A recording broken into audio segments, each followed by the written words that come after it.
Hello everyone guys, nandito ako sa bayan. So iniwan ko lang yung anak ko doon sa ospital kasi i-deliver ko lang po muna itong paninda ko kasi order po ito. So hanapin ko po kung saan siya banda. Kasi dito lang daw Dito lang daw sa Cebuana. So hanapin ko pa kasi sabi niya may ano daw, may red na gate. No, so hindi ko alam kung saan siya kasi dito daw sa Tambunting Pawn Shop sa may litsunan. Ito siguro. Baka ito guys. No, so pasok tayo kung ano, baka dito. Tao po, si Chris. Hello Chris, nandito na siya.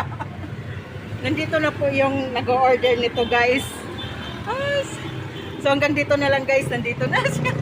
Hanggang sa muli, bye. God bless po.